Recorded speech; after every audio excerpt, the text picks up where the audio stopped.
नमस्कार दोस्तों, मैं सुनील कुमार स्टोरम क्लासेस में आपका स्वागत है। हम आशा करते हैं कि आप लोग अच्छे होंगे। दोस्तों, आज हम लोग देखेंगे साठोत्तरी कविता आंदोलन। देखिए, इसके पहले हम लोगों ने देखा प्रयोगवाद। प्रयोगवाद का जो बेसिक है उसको हमने बता दिया है और उसके सारे क्वेश्चन को भी मैंने सॉल्व करवा दिया और सारे क्वेश्चन जो है ट्रिक से करवाए हैं।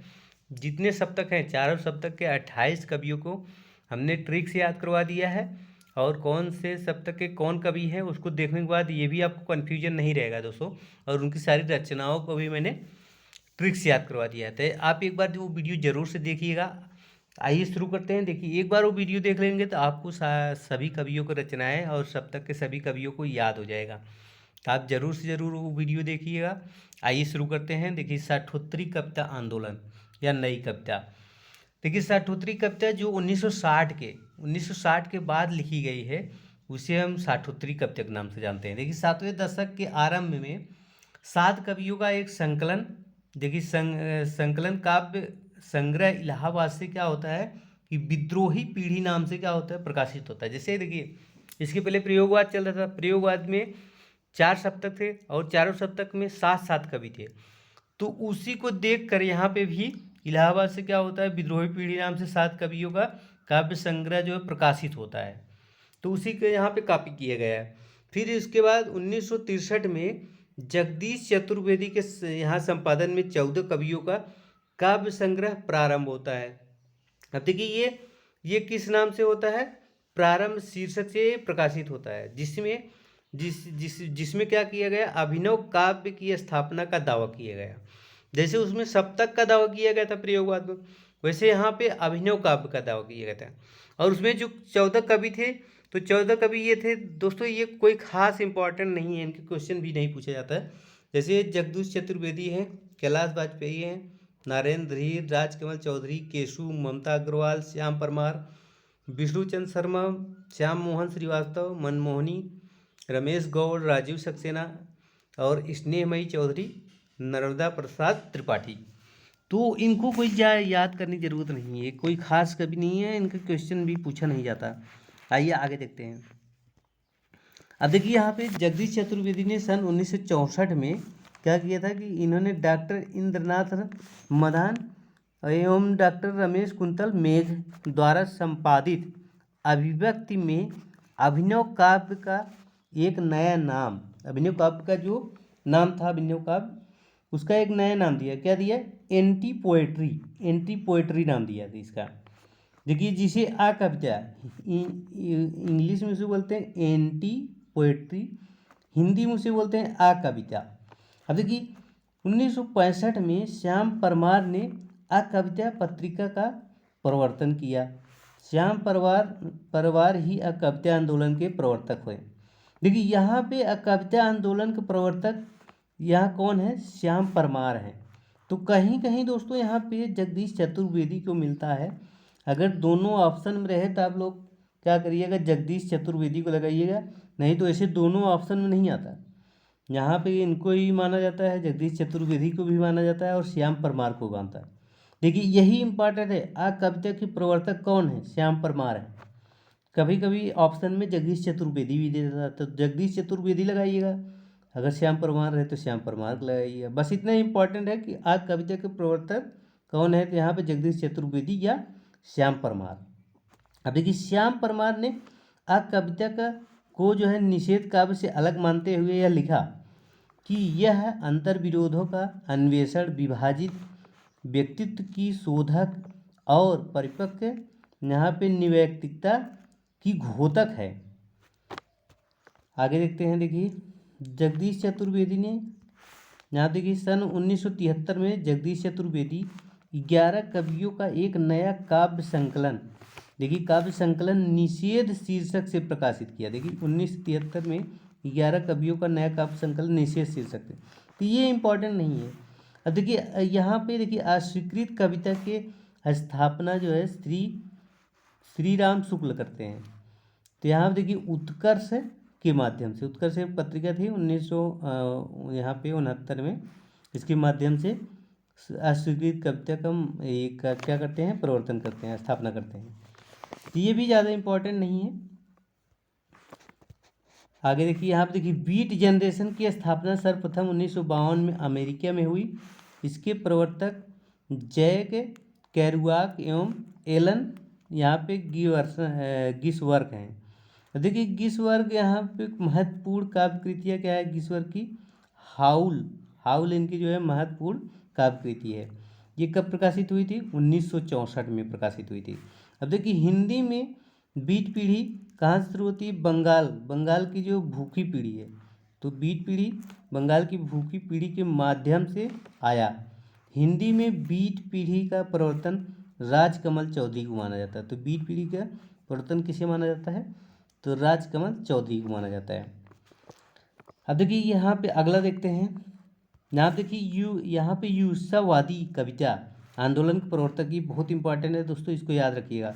यूसवादी आंदोलन के प्रवर्तक कौन है? सलभ श्री राम सिंह। ये सलभ श्री राम सिंह, इसको याद रखिएगा कि यूसवादी कविता आंदोलन के प्रवर्तक कौन है? तो सलभ श्री राम सिंह। 1965 में क्या किया था? कलकत्ता से प्रकाशित यूसा पत्रिका से किया था। तो ये इम्पॉर्टेंट है, इसको आप लोग जरूर से याद रखिएगा। नव प्रगतिशील काव्य आंदोलन के प्रवर्तक कौन है? नवल किशोर। तो केवल ये एक लाइन याद करना है, जैसे नव प्रगतिशील हो गए तो इसके प्रवर्तक कौन है? नवल किशोर हैं। और यूसवादी कविता आंदोलन के प्रवर्तक कौन है? सलभ श्री राम सिंह। बस इतना ही याद करना है। आइए आगे देखते हैं। देखिए आगे करें, सन 1968 में डॉक्टर रणजीत 8 कवियों की संरचनाओं का संकलन प्रतिश्रुत यहाँ पे पीढ़ी शीर्षक से प्रकाशित करवाया। तो ये भी कोई इंपॉर्टेंट नहीं दोस्तों, इसको याद करने की जरूरत नहीं है। आज की कविता का आंदोलन के प्रवर्तक कौन है? हरीश मदानी है। तो आज की कविता का आंदोलन कौन है? प्रवर्तक कौन है? हरीश मदानी। देखिए वाम कविता दोस्तों, ये इंपॉर्टेंट है। वाम कविता या प्रतिबद्ध कविता आंदोलन के प्रवर्तक कौन है? डॉक्टर परमानंद श्रीवास्तव। तो इसको याद रखिएगा, वहाँ ये पूछता है कि वाम कविता या प्रतिबद्ध कविता का आंदोलन का प्रवर्तक कौन है? डॉक्टर परमानंद श्रीवास्तव। ये याद रखिएगा। देखिए सनातन सूर्योदय आंदोलन के प्रवर्तक हैं वीरेंद्र कुमार। तो दोस्तों ये भी इम्पोर्टेंट है। यहाँ देखिए सनातन सूर्योदय आंदोलन का प्रवर्तक किसे माना जाता है? तो वीरेंद्र कुमार जैन को माना जाता है। ये इंपॉर्टेंट है, इसको याद रखिएगा। देखिए भारतीय पत्रिका के माध्यम से 1962 में किया था ये, तो इसको याद रखिएगा। तो ये बस इतना ही याद रखना है। यहाँ पे सनातन सूर्योदय का आंदोलन कौन है? वीरेंद्र कुमार जैन है। आइए अगला देखते हैं। यहाँ देखिए सन 1967 ईस्वी में डॉक्टर रविंद्र भ्रमर द्वारा सहज कविता आंदोलन का प्रवर्तन किया गया। तो ये भी इम्पोर्टेंट है। डॉक्टर रविंद्र भ्रमर जो है किस कविता के प्रवर्तक हैं? तो ये सहज कविता आंदोलन के प्रवर्तक हैं, जिसको याद रखिएगा, ये इम्पोर्टेंट है। अगला देखते हैं। देखिए यहाँ पे संचेतना पत्रिका के जून 1973 के विचार कविता विशेषांक के माध्यम से विचार कविता आंदोलन का प्रवर्तन हुआ। यहाँ पे संचेतना के तत्कालीन संपादक डॉक्टर महीप सिंह और डॉक्टर नरेंद्र मोहन थे। तो यहाँ पे विचार कविता का आंदोलन प्रवर्तक किसे माना जाता है? तो ये संचेतना को माना जाता है। अब देखिए यहाँ पे आगे देखते हैं। यहाँ पे देखिए संप्रति, ये कोई इंपॉर्टेंट नहीं है। आगे देखते हैं, ये संप्रति कविता, ये इंपॉर्टेंट है। यहाँ देखिए संप्रति कविता के आंदोलन के प्रवर्तक कौन माने जाते हैं? तो श्याम नारायण माने जाते हैं। क्या कौन माना जाता है? श्याम नारायण। तो यहाँ पे सांप्रतिक कविता के आंदोलन कौन माने जाते हैं? श्याम नारायण ये हैं। तो ये इम्पॉर्टेंट है। यहाँ पे सांप्रतिक कविता के प्रवर्तक माने जाते हैं श्याम नारायण। अब देखिए यहाँ पे निर्देशयामी कविता का प्रवर्तन किसे माना जाता है? सत्यदेव राजहंस। तो यहाँ पे निर्देशयामी, ये कोई इम्पोर्टेंट नहीं है, फिर भी आप लोग याद रखिएगा। निर्देशयामी कविता के प्रवर्तन कौन माने जाते हैं? सत्यदेव राजहंस। देखिए ताजी कविता, ये इम्पोर्टेंट है। ताजी कविता का प्रवर्तन कौन है? तो लक्ष्मीकांत वर्मा है। तो लक्ष्मीकांत वर्मा को आप लोग याद रखिएगा, ताजी कविता के प्रवर्तक हैं। अब देखिए टटकी कविता के प्रवर्तन कौन है? रामबचन राय।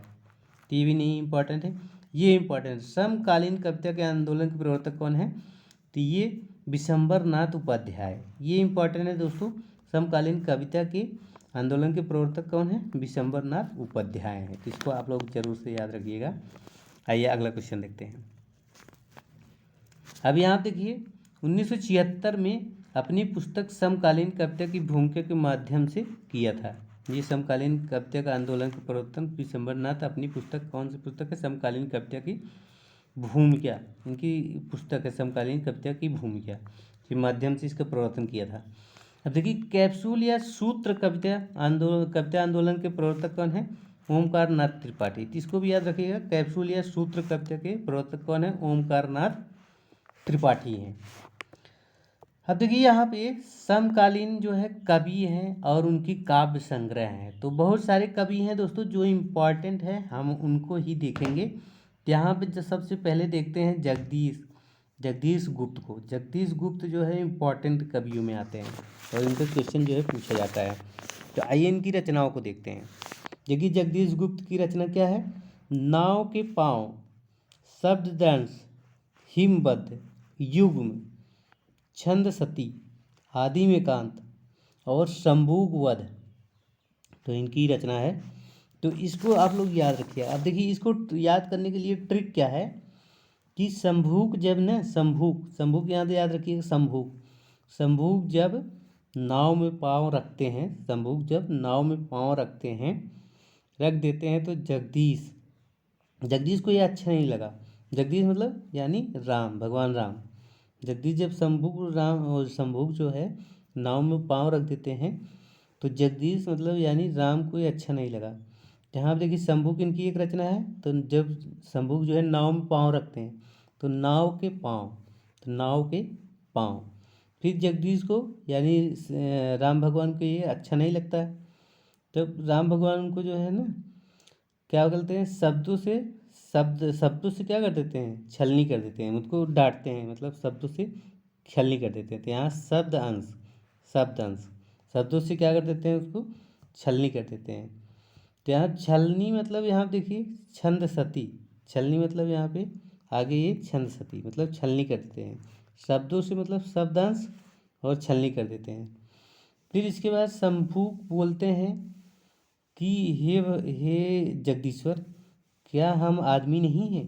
तो क्या हम आदमी नहीं हैं? तो यहाँ पे हम आदमी नहीं हैं, तो यहाँ पे आदमी एकांत। क्या हम आदमी नहीं हैं? तो आदमी एकांत। फिर कहते हैं नहीं, तुम जो है तुम लोग किसको मानते हो? गौतम को मानते हो। गौतम मतलब गौतम बुद्ध को मानते हो। तो यहाँ इनकी एक रचना है गोपा गौतम। इनकी इसमें दिया नहीं है, फिर भी इनकी एक रचना है, याद रखो। तो बोलते हैं कि नहीं, तुम लोग क्या करते हो? तुम लोग गौतम को मानते हो, गौतम बुद्ध को मानते हो, तुम लोग हमें नहीं मानते, तुम लोग बोधि वृक्ष को मानते हो। तो यहाँ पे एक इनकी रचना है बोधि वृक्ष। दोस्तों इनकी एक रचना है तुम बोधि वृक्ष। तो यहाँ पे तो कहते हैं कि तुम लोग जो है बोधि वृक्ष को मानते हो। तो यहाँ इनकी एक रचना है बोधि वृक्ष, तुम बोधि वृक्ष। फिर इसके बाद आगे कहते हैं कि तुम हमें नहीं मानते मतलब हमें मतलब हिमबद्ध। तुम जो है हमें नहीं मानते, हमें क्या करते हैं? नहीं मानते हो। तो इनकी ये सब रचनाएं हैं दोस्तों। एक बार मैं फिर से ट्रिक बता देता हूँ, इसको अन्यथा मत लीजिएगा, केवल ट्रिक बनाने के लिए मैंने ऐसा किया है। देखिए जब शंभुग नाव में क्या करते हैं? पाँव रख देते हैं, तो जगदीश्वर मतलब श्री राम, वो क्या करते हैं? उनके अपने शब्दों से क्या कर देते हैं? छलनी कर देते हैं। फिर छलनी कर देते हैं, तो फिर क्या होता है कि यहाँ पे शब्दों से छलनी कर देते हैं। छलनी मतलब यहाँ पे छंद सती।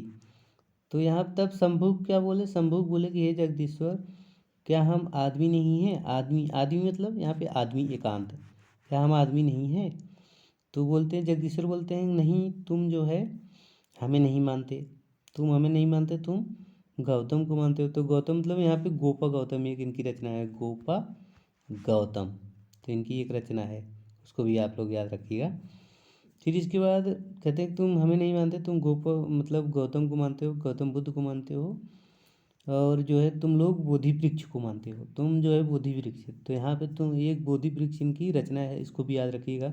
तुम हमें नहीं मानते, तुम कह रहे हमें नहीं मानते मतलब हमें नहीं मानते, हिमीबद्ध करें हमें नहीं मानते। तो हिमीबद्ध एक रचना है इनकी दोस्तों। तो इस तरह से इनकी रचनाओं को आप लोग याद रखिएगा।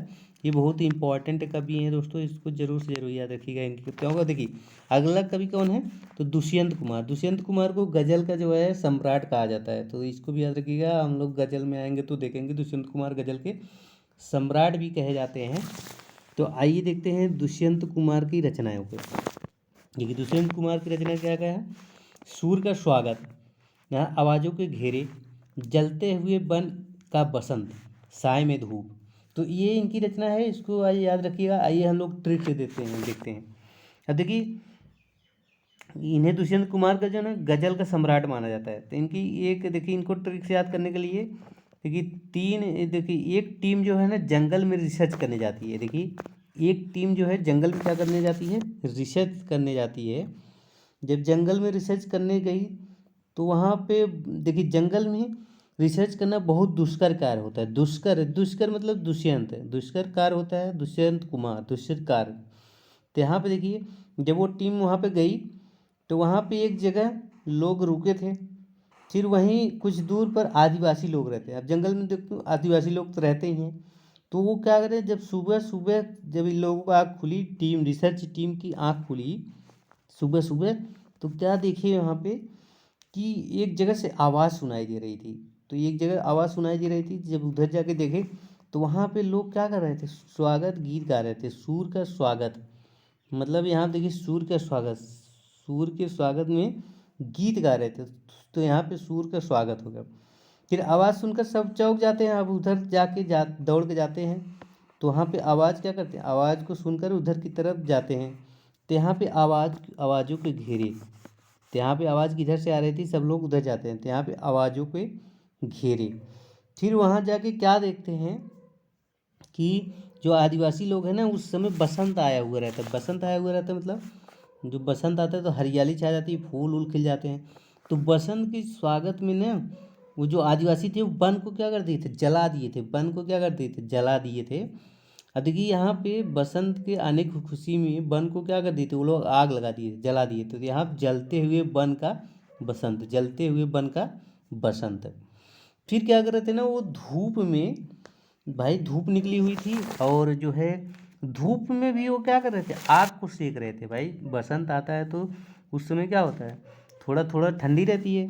तो उसमें क्या कर रहे थे, धूप में भी आग सेक रहे थे। तो यहाँ पे धूप में, यहाँ पे साय में धूप, यहाँ पे देखिए धूप में भी क्या कर रहे थे, वो आग सेक रहे थे। धूप में भी आग सेक रहे थे, यहाँ पे साय में धूप। अब यहाँ देखिए ये सब इनकी रचनाएं हैं।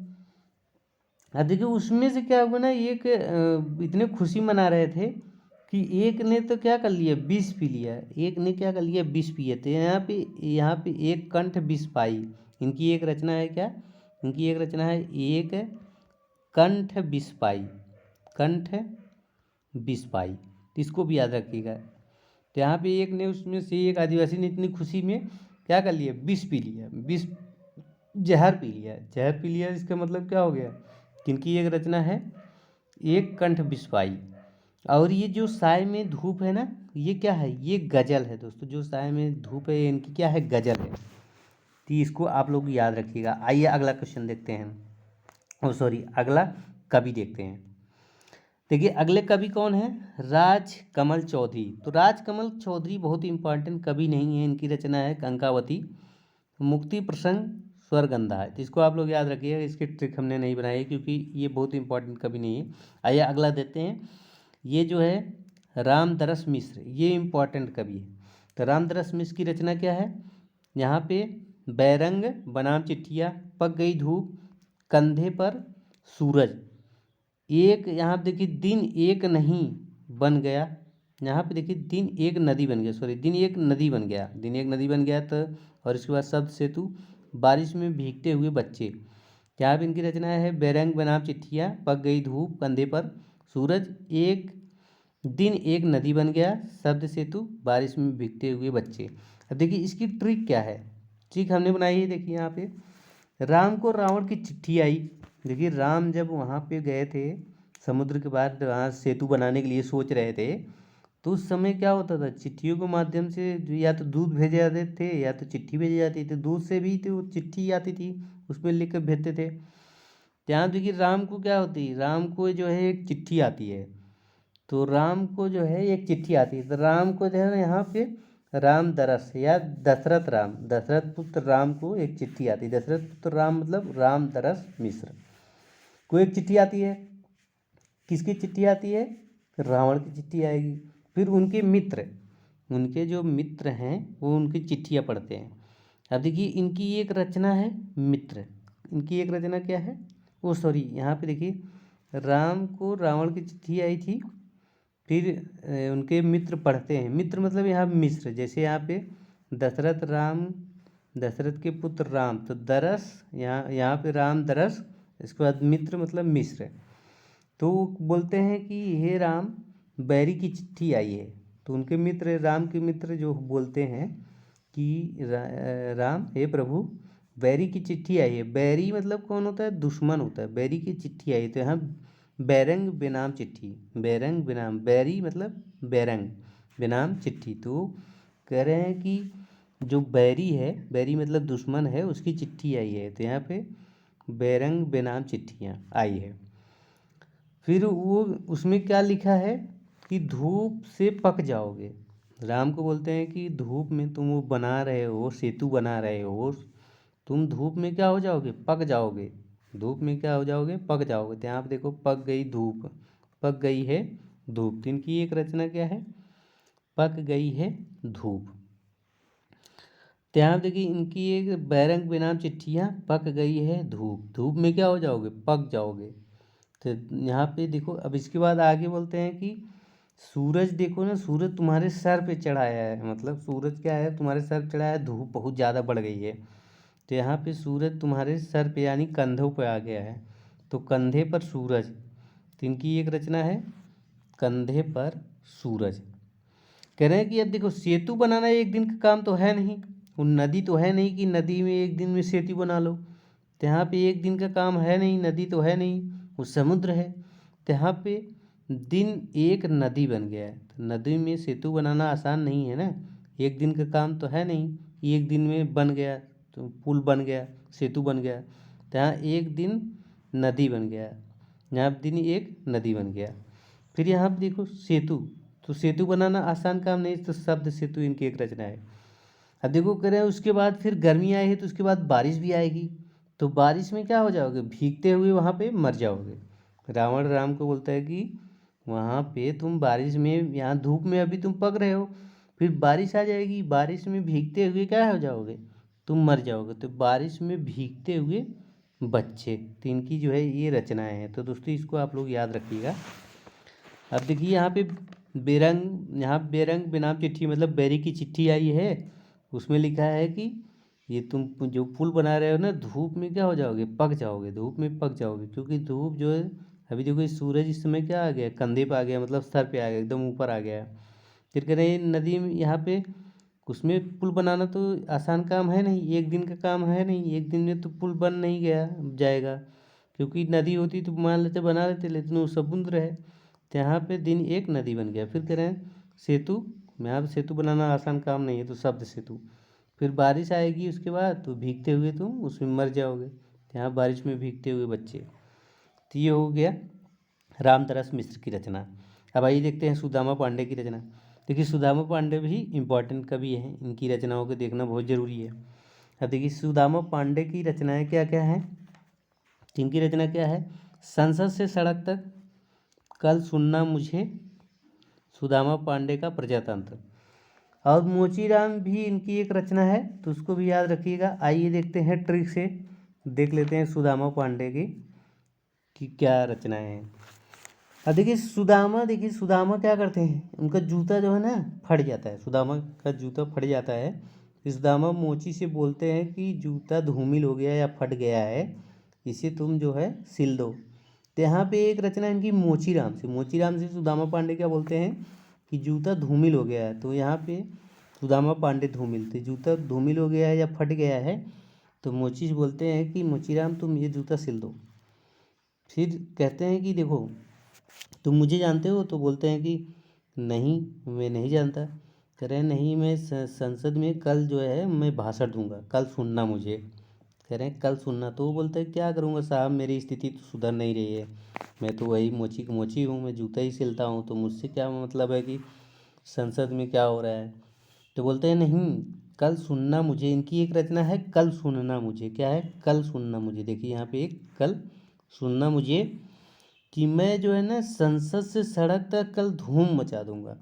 संसद से सड़क तक इनकी एक रचना है, संसद से सड़क तक, संसद से सड़क तक मैं कल जो है धूम मचा दूंगा।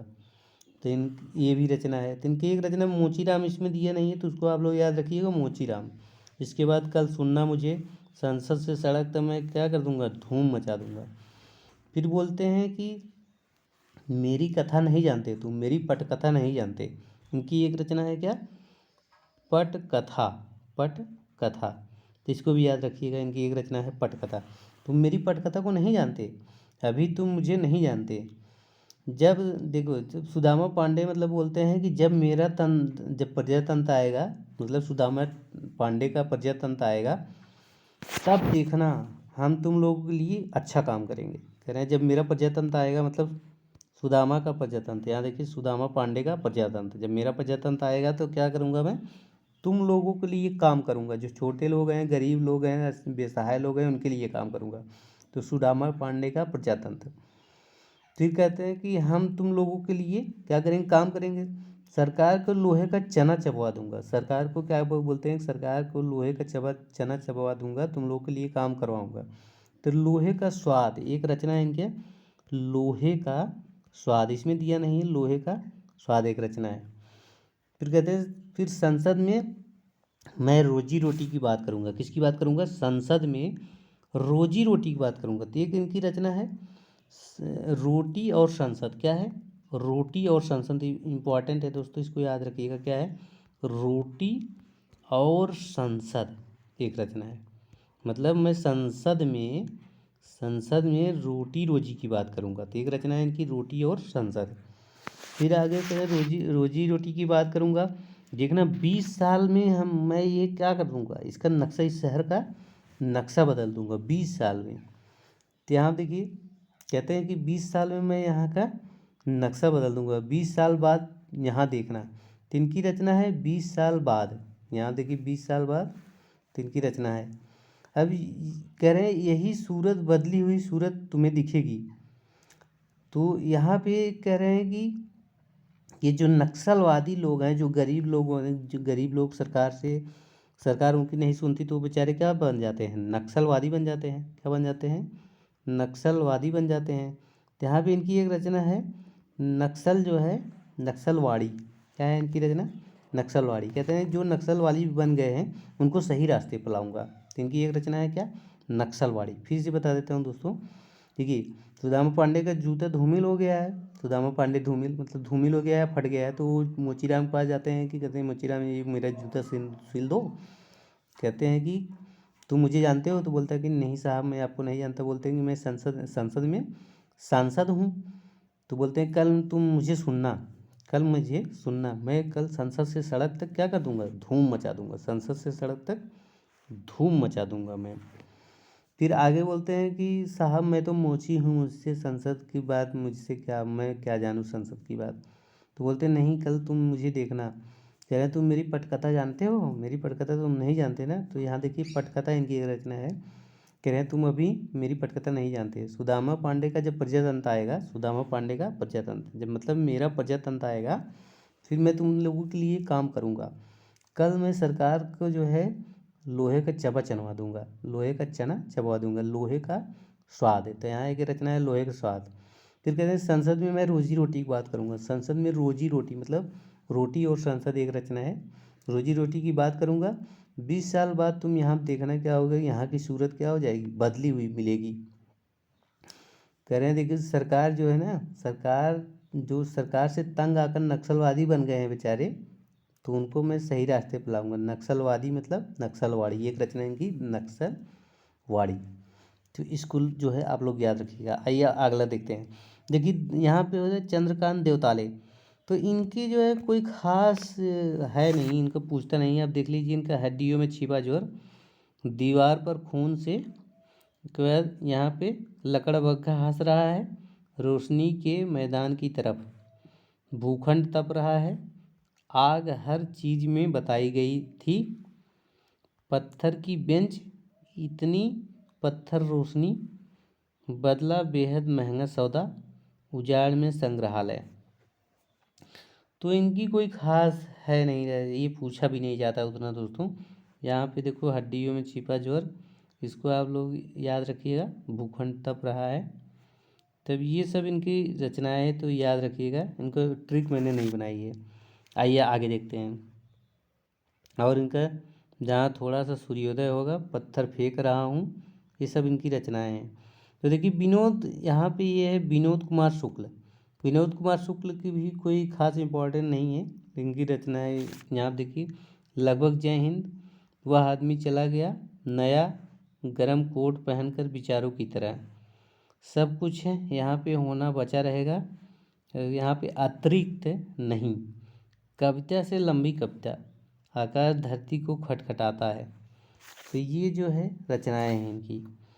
अब यहाँ देखिए भगवत रावत की रचना। भगवत रावत की रचना, ये भी कोई खास इंपॉर्टेंट कवि नहीं है, फिर भी देख लेते हैं। देखिए समुद्र के बारे में दी हुई दुनिया, हुआ कुछ इस तरह, सुनो हीरामन, अथ रूप कुमार कथा, सच पूछो तो बिथा कथा, हमने उसके घर देखे ऐसी कैसी नींद, करें निर्वाचित कविताएं, कहते हैं दिल्ली की है कुछ आबो हवा। और इसके बाद अम्मा से बातें करें, देश एक राग है।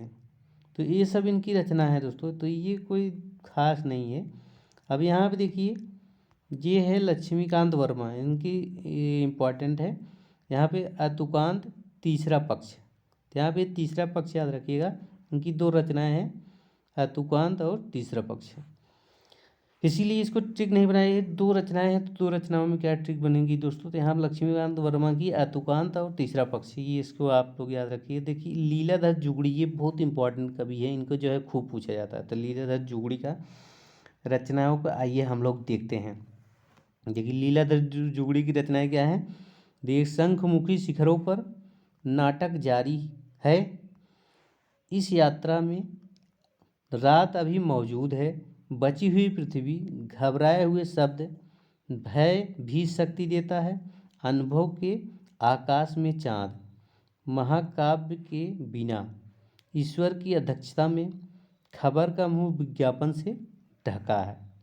तो यहाँ देखिए इनकी रचना क्या है। शंखमुखी शिखर पर नाटक जारी है, इस यात्रा में अब देखिए रात अब भी मौजूद है, बची हुई पृथ्वी, घबराए हुए शब्द, भय भी शक्ति देता है, अनुभव के आकाश में चांद, महाकाव्य के बिना, ईश्वर की अध्यक्षता में, खबर का मुंह विज्ञापन से ढका है। तो ये इनकी रचना है दोस्तों। आइए इनको देखते हैं ट्रिक से कैसे देखते हैं। देखिए ट्रिक से क्या ट्रिक है। जहाँ देखिए तुलसीदास जी हैं, तुलसीदास ने रामचरितमानस लिखी है दोस्तों। तो यहाँ पे तुलसीदास जो है ना प्रभु से बोलते हैं। तो तुलसीदास जो है जब मर जाते हैं, ऊपर जाते हैं, स्वर्ग में जाते हैं, तो तुलसीदास जो है ना प्रभु से बोलते हैं कि हे लीलाधर। लीलाधर मतलब यहाँ लीलाधर जुगड़ी। तो हे लीलाधर, तुलसीदास प्रभु से बोलते हैं कि हे लीलाधर, मानव मेरा तिरस्कार कर रहे हैं। मानव क्या कर रहे हैं, मेरा तिरस्कार कर रहे हैं। लोग मेरे लिए शंख मुखी शिखर पर एकजुट हुए हैं। मतलब देखिए दोस्तों, अभी क्या हुआ था, कुछ दिन पहले रामचरितमानस पे विवाद हो गया था। आप लोगों ने देखा होगा न्यूज़ पे, रामचरितमानस पे क्या होता है, विवाद हो गया था। तो रामचरितमानस पे जो विवाद हो गया था, उसी को देखकर तुलसीदास बोल रहे हैं कि हे लीलाधर, देख रहे हैं कि हमारे जो है रामचरितमानस पे क्या हुआ, विवाद हो गया। हमको बोल रहे हैं कि जातवादी कवि बोलते हैं। तो यहाँ पे देखिए वही बातचीत चल रही है, किससे, तुलसीदास से और लीलाधर से। लीलाधर यानी भगवान से बात हो रही है कि लोग क्या हुए हैं कि शंखमुखी शिखर पर एक पर्वत है, उस पर सब क्या हुए हैं, जुटे हुए हैं। शंखमुखी शिखर पर क्या कर रहे हैं, नाटक कर रहे हैं दोस्तों। वहाँ पे भगवान जुट कर क्या कर रहे हैं, नाटक कर रहे हैं। मतलब शंखमुखी शिखर पर्वत पर क्या कर रहे हैं, जुट कर क्या कर रहे हैं, नाटक कर रहे हैं। और मुझे क्या बता रहे हैं, जातिवादी बता रहे हैं। और कल तो प्रभु है, प्रभु कल तो संसद घेरने की बात की जा रही है, कल जो है संसद घेरने की बात की जा रही है। प्रभु जो ये यात्रा है, मतलब संसद तक की जो यात्रा है, इस यात्रा में ही इनको क्या कर दीजिए, निपटा दीजिए। इस यात्रा में ही इनको क्या कर दीजिए, दंडित दीजिए कि ये लोग मुझे क्या कर रहे हैं, जातिवादी कवि बोल रहे हैं। यहाँ पे पहले क्या होता है, शंखमुखी पर्वत पर लोग जुटते हैं, फिर वहाँ पे बातचीत होती है। तो वही तुलसीदास बोलते हैं कि हे लीलाधर, देख रहे हैं शंखमुखी पर्वत पर जुटकर मेरा क्या कर रहे हैं, तिरस्कार कर रहे हैं। देखिए नाटक कर रहे हैं ये लोग, जातिवादी जातिवादी कह रहे हैं मुझे। और इसके बाद कह रहे हैं, हे प्रभु कल ये लोग संसद को घेरने जा रहे हैं, इसी यात्रा में इनको क्या कर दीजिए, दंड दीजिए। इसी यात्रा में इनको क्या कर दीजिए, दंड दीजिए। तो प्रभु बोलते हैं कि नहीं, जाने दो, 2-4 दिन ये लोग शोर मचाएंगे, फिर क्या हो जाएंगे, फिर शांत हो जाएंगे। तो काफ़ी दिन बीत जाता है, फिर भी लोग शोर मचाते रहते हैं। तो फिर तुलसीदास बोलते हैं कि देख रहे हैं लीलाधर, आप तो बोल रहे थे कि 2-4 दिन में चले जाएंगे, ये तो अभी वहीं मौजूद हैं, अभी वहीं मौजूद हैं। तो यहाँ देखिए, रात अब भी मौजूद है, ये लोग अभी भी वहाँ पे क्या है, अभी वहाँ पे मौजूद हैं। तो यहाँ पे रात अब भी मौजूद है। फिर इसके बाद बोलते हैं कि पृथ्वी पाप से नहीं बचेगी। फिर क्या बोलते हैं कि पृथ्वी पाप से नहीं बचेगी। कौन बोलते हैं, तुलसीदास जी बोलते हैं कि जो है पृथ्वी पाप से नहीं बचेगी। तो यहाँ पे बची हुई पृथ्वी, देखिए पृथ्वी क्या हो जाएगी, पाप से नहीं बचेगी। तो यहाँ पे क्या है, बची हुई पृथ्वी, बची हुई पृथ्वी। कहते हैं कि जो अभी थोड़ी थोड़ी मोड़ी पृथ्वी से पाप से पृथ्वी पर पाप से बची हुई थी, वो भी क्या है, अब नहीं बचेगी, मतलब बची हुई पृथ्वी। फिर प्रभु बोलते हैं कि ये तुलसीदास, तुम्हारे शब्द जो है घबराए हुए लग रहे हैं, तुम्हारे शब्दों में क्या है, घबराहट लग रही है, तुम घबराए हुए बोल रहे हो, घबराए हुए शब्द बोल रहे हो। यहाँ पे घबराए हुए शब्द। अब देखिए प्रभु उनको बोलते हैं कि तुम्हारे शब्द क्या है, घबराए हुए हैं, तुम घबराए हुए लग रहे हो। तो फिर वो क्या बोलते हैं कि हे लीलाधर, जो घबराना मतलब भय भी क्या शक्ति देता है, मतलब घबराना भी एक शक्ति देता है, भय भी क्या करता है, शक्ति देता है। तो यहाँ पे भय भी शक्ति देता है। तो वो तुलसीदास बोलते हैं कि हे लीलाधर, भय भी क्या करता है, शक्ति देता है। तो यहाँ पे एक रचना इनकी भय भी शक्ति देता है। और बोलते हैं कि भय भी एक शक्ति देता है, और जो अनुभव होता है ना, जो अनुभव आकाश की ऊंचाइयों में पहुंचाता है। तो मेरा जो अनुभव था, मैंने अनुभव से रामचरितमानस लिखा, वो मुझे क्या पहुंचा दिया, आकाश में पहुंचा दिया। तो अनुभव के आकाश चांद में, जहाँ देखिए जो मेरा अनुभव था, अनुभव के से आकाश की ऊंचाइयों तक क्या किया जा सकता है, पहुंचा जा सकता है। तो यहाँ अनुभव के आकाश में चांद। तो ये इनकी रचना है दोस्तों। कह रहे हैं जो मैंने महाकाव्य लिखा है, मैं महाकाव्य के बिना कुछ भी नहीं हूँ। अगर रामचरितमानस निकाल दिया जाए तुलसीदास को, तुलसीदास उसके बिना कुछ नहीं रह जाएंगे। तो यहाँ कह रहे हैं जो मैंने महाकाव्य लिखा है, महाकाव्य के बिना मैं कुछ नहीं हूँ। तो उस महाकाव्य के बिना मैं कुछ नहीं हूँ। तो यहाँ महाकाव्य के बिना। अब देखिए फिर काफ़ी दिन बीत जाता है, फिर एक दिन क्या होता है, एक दिन मीटिंग बैठती है स्वर्ग में, सब लोग देवता लोग और जो फेमस इंसान लोग रहते हैं, सबकी मीटिंग बैठती है। फिर वहाँ पे तुलसीदास बोलते हैं कि हे ईश्वर, मैं आपकी अध्यक्षता में मैं बोल रहा हूँ, हे ईश्वर मैं आपकी अध्यक्षता में बोल रहा हूँ। तो ईश्वर की अध्यक्षता में, हे ईश्वर मैं आपकी अध्यक्षता में बोल रहा हूँ कि जो खबर पृथ्वी पर चल रही है, मतलब जो हमें जातिवादी खबर बता रहे हैं, जातिवादी बता रहे हैं, जो पृथ्वी पर जो खबर चल रही है ना, मैं उसका एक दिन मुंह बंद कर दूंगा और मैं ये साबित कर दूंगा कि मैं जातिवादी नहीं हूँ। तो यहाँ देखिए खबर का मुंह विज्ञापन से ढका, मैं उनका मुंह क्या कर दूंगा, उस खबर का मुंह क्या कर दूंगा, बंद कर दूंगा। तो यहाँ खबर का मुंह विज्ञापन से ढका है। तो फिर से दोस्तों एक बार बता देता हूँ, तुलसीदास प्रभु से बोलते हैं कि हे लीलाधर, देख रहे हैं जो मानव लोग मेरा क्या कर रहे हैं, तिरस्कार कर रहे हैं, मेरे लिए शंखमुखी शिखर पर क्या कर रहे हैं, जुटे हुए हैं, और मुझे जातिवादी बता रहे हैं, मतलब जातिवादी बना के वहाँ पे नाटक कर रहे हैं दोस्त। तो यहाँ पे नाटक जारी है। कह रहे हैं कि ये लीलाधर, ये लोग कल संसद घेरने जा रहे हैं, और संसद घेरने जा रहे हैं, जो यात्रा है ना, इस यात्रा में भी इनको दंड दीजिए, इसी यात्रा में इनको दंड दीजिए। तो प्रभु बोलते हैं कि नहीं जाना, 2-4 दिन शोर मचाएंगे फिर चले जाएंगे। तो 2-4 दिन शोर मचाएंगे फिर चले जाएंगे। फिर काफ़ी दिन भी जाता है। तुलसीदास बोलते हैं कि हे प्रभु, आप तो बोल रहे थे कि 2-4 दिन ये लोग रहेंगे, इसके बाद चले जाएंगे। ये तो अब भी वहीं मौजूद हैं। तो यहाँ पे रात अब भी मौजूद है। कह रहे हैं अब पृथ्वी जो है, आधी पृथ्वी पहले से पाप से भर गई, अब बची हुई पृथ्वी भी पाप से बच नहीं पाएगी, बची हुई पृथ्वी पाप से भर जाएगी।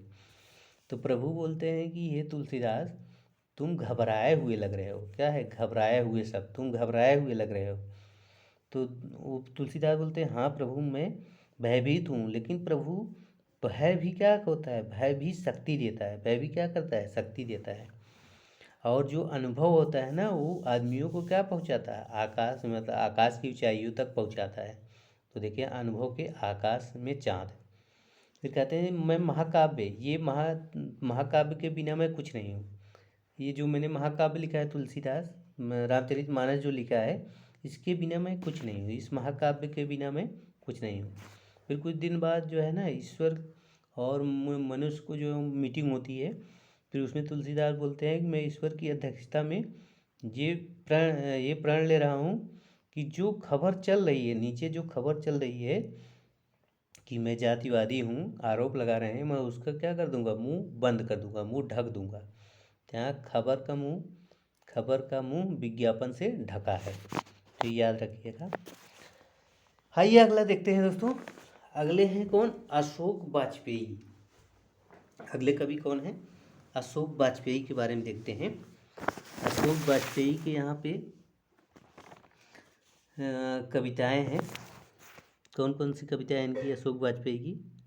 कहाँ गए अशोक वाजपेयी?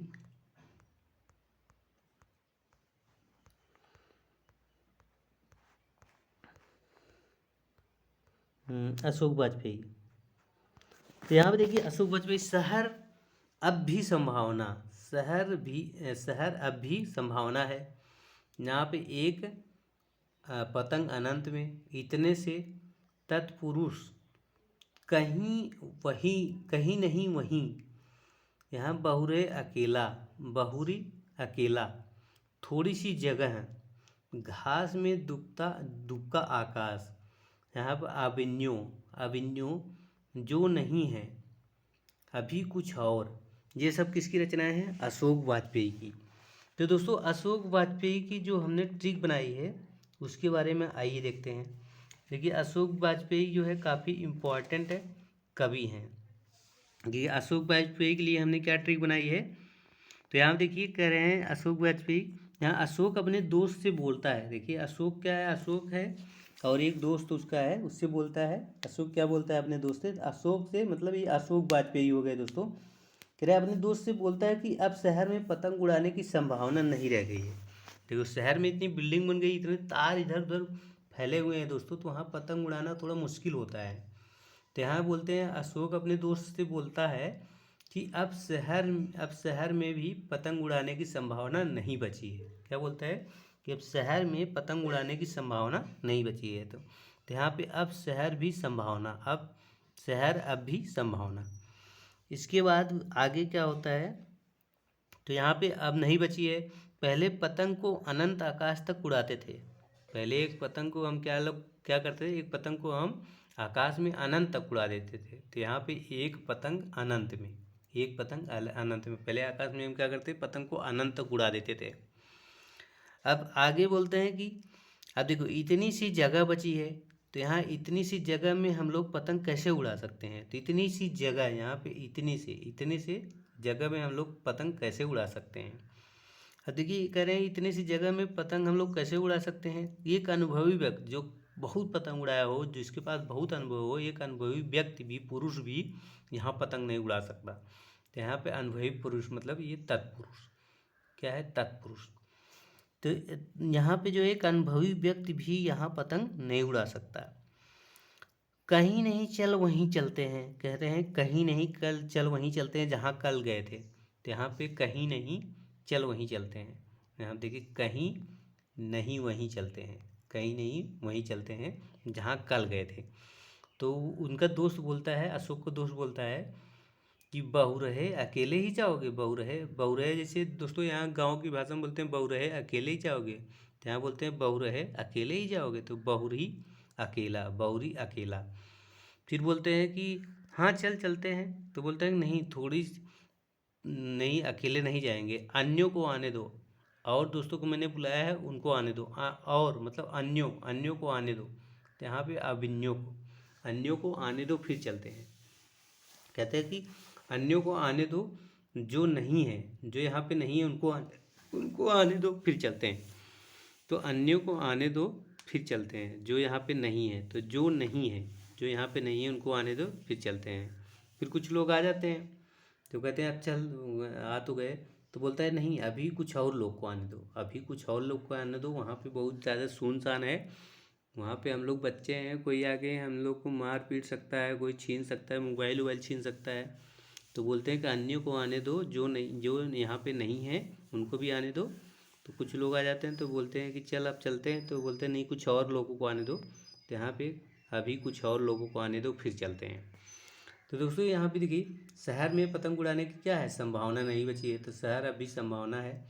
कह रहे हैं एक पहले हम लोग एक पतंग को हम लोग कहाँ तक उड़ाते थे, अनंत में उड़ा देते थे, आकाश के अनंत में उड़ा देते थे। अब इतनी सी जगह में, मतलब इतने सी जगह में कैसे उड़ाएंगे, कोई कोई जो है बहुत अनुभवी व्यक्ति है वो भी नहीं उड़ा सकता, अनुभवी पुरुष होगा वो भी नहीं उड़ा सकता, तत्पुरुष। फिर कहते हैं कहीं नहीं चल वहीं चलते हैं, कहीं नहीं चल वहीं चलते हैं, कहीं नहीं वहीं। तो बोलता है कि बहू रहे अकेले ही जाओगे, बहू रहे अकेले ही जाओगे, तो यहाँ बोलते हैं बहुरी अकेले ही जाओगे, ये थोड़ी सी जगह है यहाँ पे कैसे उड़ा सकते हैं। पूरा उसका दोस्त बोलता है थोड़ी सी जगह है यहाँ पे कैसे उड़ा सकते हैं, और यहाँ पे झाड़ियों में कोई यहाँ पे दुक्का उक्का बैठा हो, कोई जानवर दुक्का दुक्का बैठा हो, तो हम लोग क्या कर सकते हैं, डन सकता है। तो घास में दुक्का आकाश, कह रहे घास में कोई जानवर और दुक्का हो तो हम लोग काट सकता है। तो बोलते हैं कि अच्छा ठीक है चल, मैंने अन्यों को बुलाया है, अन्यों को बुलाया उनको आने दो फिर चलते हैं, जो यहाँ पे नहीं है उनको मैंने बुलाया है, तो जो नहीं है। फिर कहते हैं कि, तो बोलते हैं कि चलो दो तीन लोग आ जाते हैं, तो बोलते हैं अब चल, कह रहे नहीं अभी कुछ और लोगों को आने दो, वहाँ पे क्या है बहुत सुनसान जगह है, वहाँ पे हम लोग जाएंगे तो कोई हम लोग को मार सकता है, लूट सकता है, तो यहाँ पे पहले कुछ और लोगों को आने दो फिर चलते हैं, तो अभी कुछ और को आने दो। तो ये इनकी रचनाएं हैं दोस्तों। आइए आगे देखते हैं। देखिए ये यहाँ पे इब्बार रब्बी की ये कोई खास इनकी जो है नहीं। यहाँ पे देखिए इनका एग्जाम में पूछा नहीं जाता है। तो यहाँ पे खासती हुई नदी, घोषणा पत्र, यहाँ पे लोग बाग, वर्षा में भीग कर, तो ये इनकी रचनाएं हैं, कोई खास है नहीं तो ये पूछा भी नहीं जाता। अब देखिए यहाँ पे लीलाधर मंडलोई, ये भी कोई खास नहीं है, तो इनका देखिए दोनों में अंतर है दोस्तों। लीलाधर एक है लीलाधर जुगड़ी और एक है लीलाधर मंडलोई। तो लीलाधर मंडलोई को इनका के रचनाएं पूछी नहीं गई हैं अभी तक। यहाँ पे घर घर में चूमा, घर घर चूमा, रात बिरात मगर एक आवाज़, काल बाग, अच्छा यहाँ पे काल बाका तिरछा, देखा यहाँ पे देखा अदेखा, क्षमा याचना उपस्थित है, समुद्र उपस्थित है यहाँ पे समुद्र। इसके बाद ये बदमस्ती तो होगी, मन बेपरवाह लिखे में दुख, एक बहुत कोमल तान। तो ये सब इनकी रचनाएं हैं, या आप लोग याद रखेंगे तो भी ठीक है, नहीं याद रखेंगे तो भी कोई दिक्कत नहीं है। मलयज की रचना जख्म पर धूल एक रचना है, इसको आप लोग याद रख लीजिएगा। देखिए कुमार विमल एक छोटी सी लड़ाई, रंग जो है खतरे में है, तो ये भी कोई खास कवि नहीं है। इनकी रचना क्या है, एक छोटी सी लड़ाई रंग खतरे में है, तो इसको आप लोग याद रखिएगा, नहीं याद रखेंगे तो कोई दिक्कत नहीं है। यहाँ पे विमल कुमार, सपने में एक औरत से बातचीत, सपने में एक औरत से बातचीत, यह मुखौटा किसका, पानी का दुखड़ा। तो ये भी याद रख ही लीजिएगा कि विमल कुमार कहते हैं कि इसकी ट्रिक क्या है। विमल कुमार ना एक औरत को देखते हैं और देखते हैं, सोचते हैं कि ये किसका मुखड़ा है, क्या है। एक औरत को देखते हैं, विमल कुमार क्या करते हैं, विमल कुमार जो है एक औरत को देखते हैं, बोलते हैं कि ये किसका मुखड़ा है, ट्रिक है, ये किसका मुखड़ा है, तो यह मुखौटा किसका है। इसको ऐसा लगता है कि मैंने कहीं देखा है, तब उनको याद आता है अरे ये तो इस औरत को तो मैंने सपने में देखा था और इससे क्या की थी, बातचीत की थी। तो यहाँ पे देखिए यहाँ बोलते हैं कि ये किसका मुखौटा है, किसका मुखड़ा है, कि इसको ऐसा लग रहा है कि मैंने कहीं देखा है, इस औरत को मैंने कहीं देखा है, तो यह मुखौटा किसका है। तो फिर सोचते हैं कि ये किसका मैंने देखा हुआ है। तो बोलते हैं अच्छा याद आ गया, सपने में एक औरत से जो मैंने बातचीत की थी ये तो वही है, इसको इससे तो मैंने सपने में इस औरत से मैंने क्या की थी, बातचीत की थी।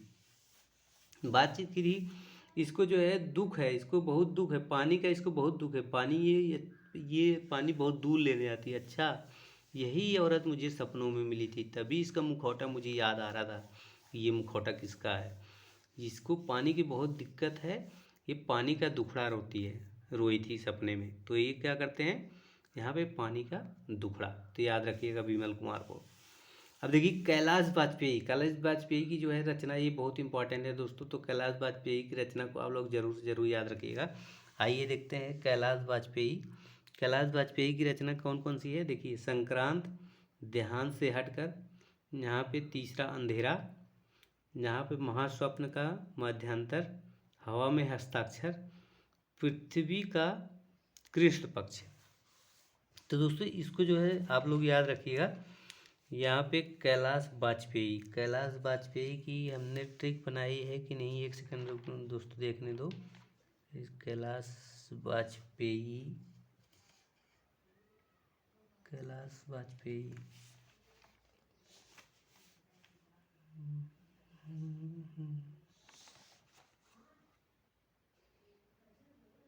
दोस्तों कैलाश वाजपेयी की ट्रिक हमने नहीं बनाई हुई है, तो इसको आप लोग याद रखिएगा। कैलाश वाजपेयी की इनकी जो है रचनाएं पूछी जाती हैं। देखिए संक्रांत, देहांत से हटकर, यहाँ पे तीसरा अंधेरा, महास्वप्न का मध्यांतर, हवा में हस्ताक्षर, पृथ्वी का कृष्ण पक्ष। तो इनकी रचनाएं हैं, इनको याद रखिएगा। अब देखिए ये सौमित्र सोहन है ना, इनकी रचना आप लोग याद रखिएगा। ये इंपॉर्टेंट कवि हैं लुकमान अली। निषेध, पहचान, चाकू से खेलते हुए।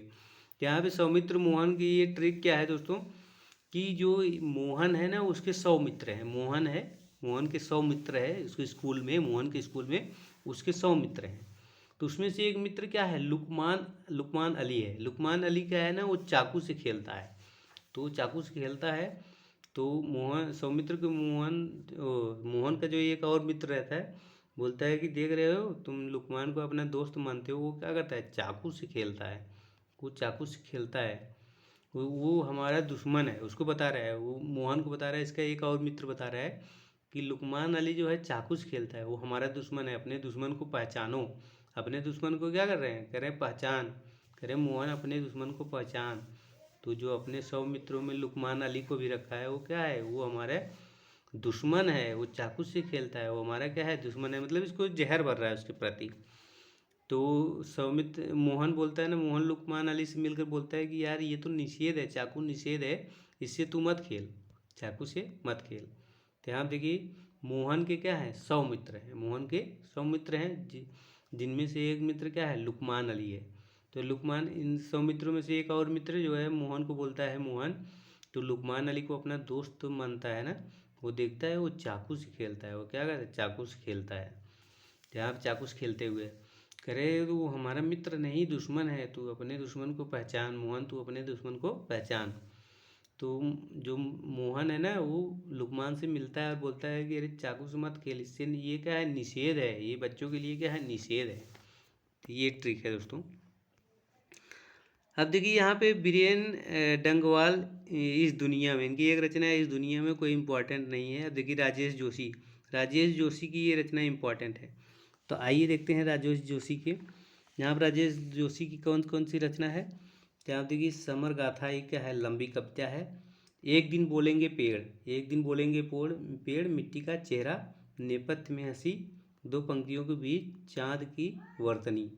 तो दोस्तों इसकी ट्रिक क्या है, यहाँ देखिए राजेश जो है ना, राजेश क्या करता है, यहाँ पे राजेश क्या करता है ना, अपने मित्र को क्या सुनाता है, कि ये बोलता है अपने मित्र से कि एक दिन जो है ना पेड़ भी क्या करेंगे, पेड़ चलेंगे और पेड़ बोलेंगे भी। तो यहाँ पे एक दिन क्या करता है, एक दिन जो है ये राजेश अपने मित्र समर से बोलता है यहाँ देखिए, राजेश अपने मित्र समर, समर मतलब समर गाथा है, ये लंबी कविता है तो इसको याद रखिएगा। राकेश अपने मित्र समर से बोलता है, समर गाथा, कि एक दिन पेड़ भी क्या करेंगे, बोलेंगे, और पेड़ भी क्या करेंगे, बोलेंगे भी और डोलेंगे भी।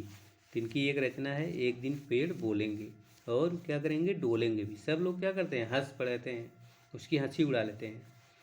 तो बोलते हैं कि क्या मिट्टी से उखड़ जाएगा, क्या मिट्टी से उखड़, पेड़ मिट्टी से उखड़ के डोलेंगे।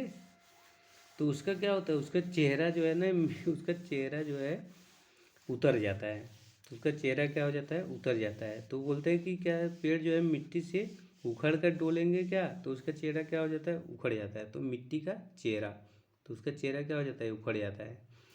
फिर उसकी क्या लेते हैं, उसकी लोग हंसी उड़ा लेते हैं। तो नेपथ्य में हंसी, तो उसकी क्या कर लेते हैं, लोग हंसी उड़ा लेते हैं। तो फिर बोलता है कि तुम लोग मुझ पे हंस रहे हो, ये सच बात है कि एक दिन पेड़ क्या करेंगे, डोलेंगे और बोलेंगे भी। कह रहे हैं कि लेकिन एक हमें काम करना पड़ेगा। तो क्या काम करना पड़ेगा, चाँद की मिट्टी लानी पड़ेगी। चाँद की मिट्टी मतलब चाँद की वर्तनी, चाँद की मिट्टी लानी पड़ेगी, और दो पेड़ों की पंक्ति, जो पेड़ों की पंक्तियों के बीच में क्या करना पड़ेगा, चाँद की मिट्टी को डालना पड़ेगा। तो दो पंक्तियों के बीच में क्या करना पड़ेगा, चाँद की मिट्टी डालनी पड़ेगी। फिर वो पेड़ क्या करने लगेंगे, डोलने लगेंगे और बोलने लगेंगे भी। तो यहाँ देखिए, राजेश अपने मित्र समर से क्या बोलता है, समर गाथा, समर से समर गाथा, समर से बोलता है कि समर एक दिन पेड़ बोलेंगे भी और डोलेंगे भी। तो फिर क्या होता है, सब लोग उसकी हंसी उड़ा लेते हैं। तो नेपथ्य में हंसी, हंसी उड़ा लेते हैं, तो उसका चेहरा क्या हो जाता है, उसका चेहरा उतर जाता है। तो यहाँ पे क्या है, उसका चेहरा उतर जाता था, मिट्टी का चेहरा। तो बोलते हैं क्या पेड़ मिट्टी से उखड़ जाएंगे जो डोलेंगे।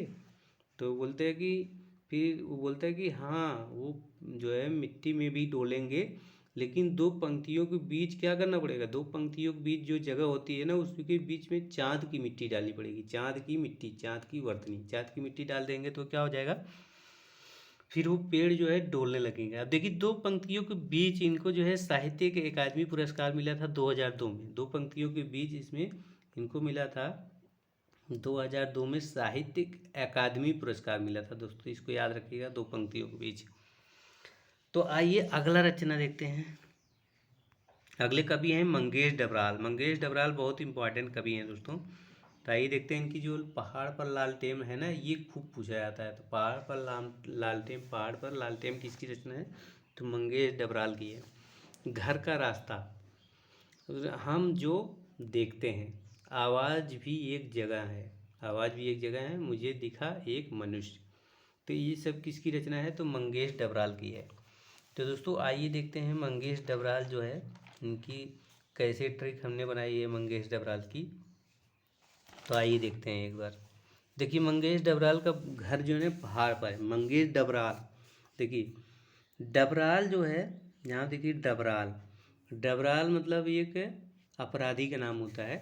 तो क्या करता है, उसका घर एक पहाड़ पे जंगल में है, कोई जानता नहीं है।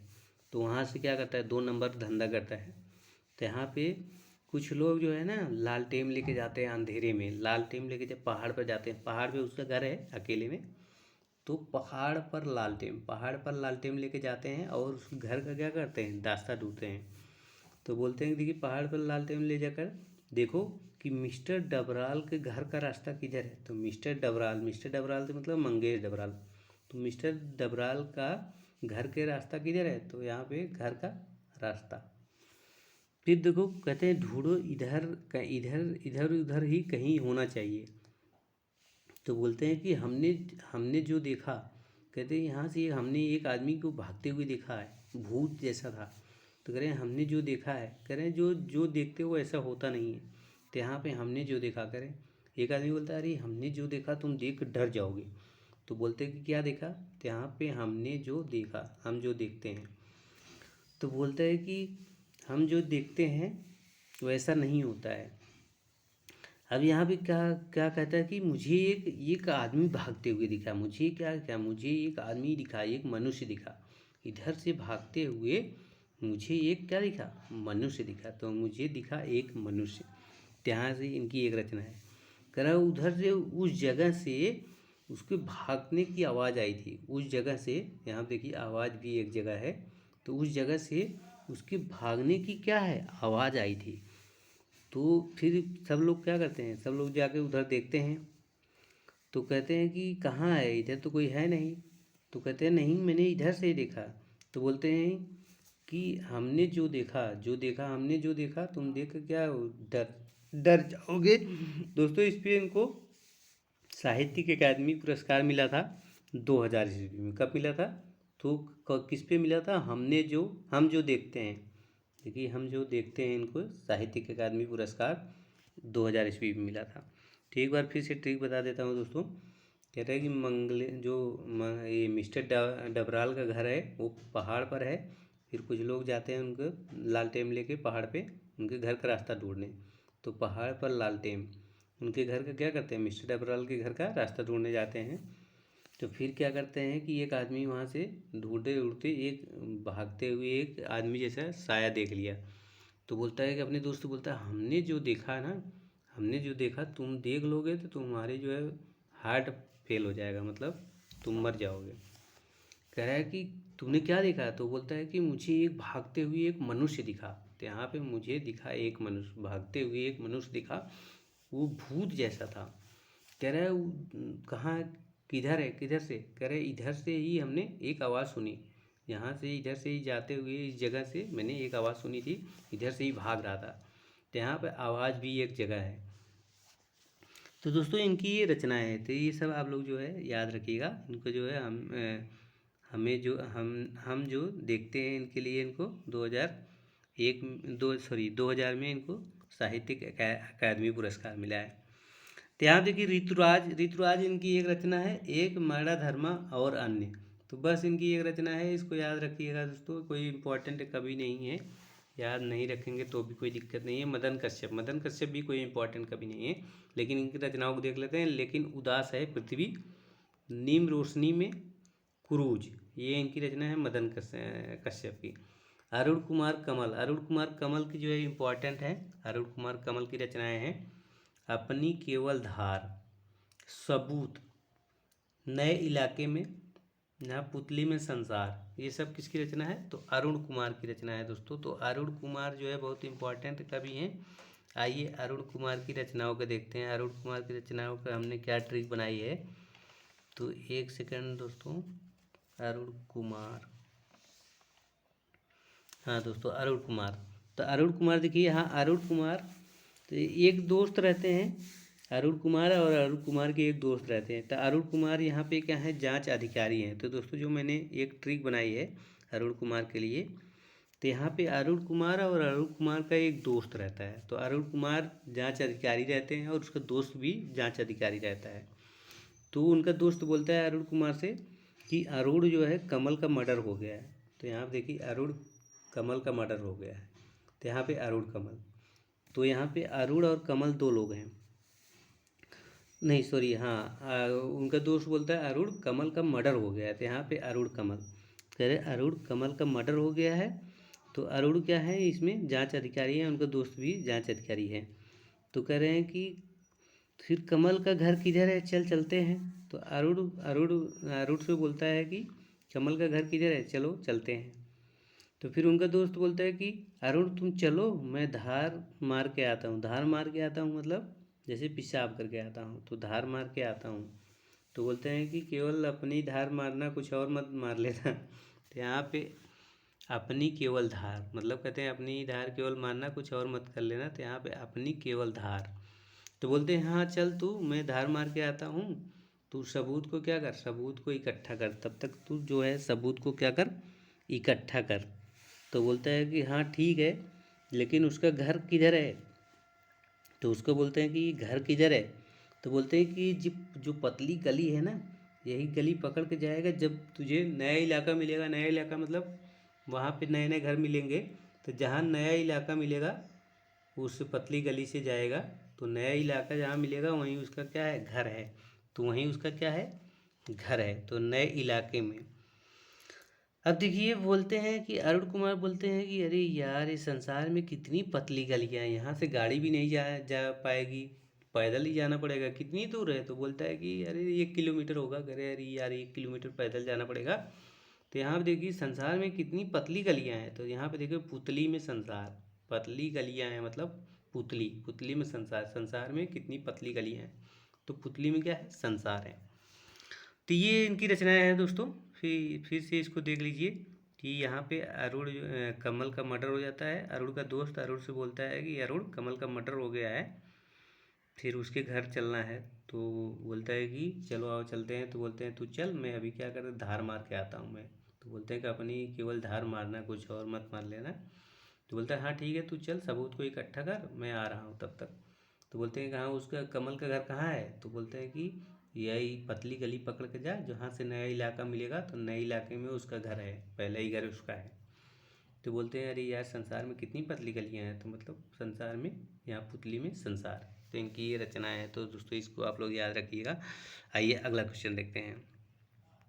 देखिए यहाँ पे कुमार अंबुज, इनकी रचना है, ये है किवाड़, क्रूरता, अनंतिम और अतिक्रमण, हमीरी रेखा।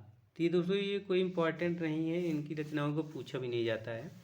आइए अगला देखते हैं स्वप्निल श्रीवास्तव। यहाँ पे स्वप्निल श्रीवास्तव ये इम्पोर्टेंट कवि हैं और इनकी जो है रचनाएं पूछी जाती हैं।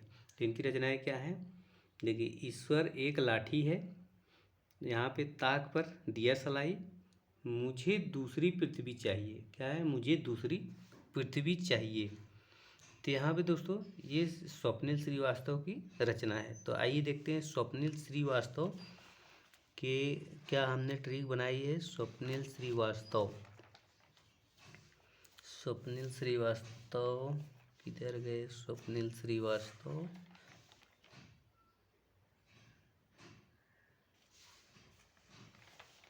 स्वप्निल श्रीवास्तव,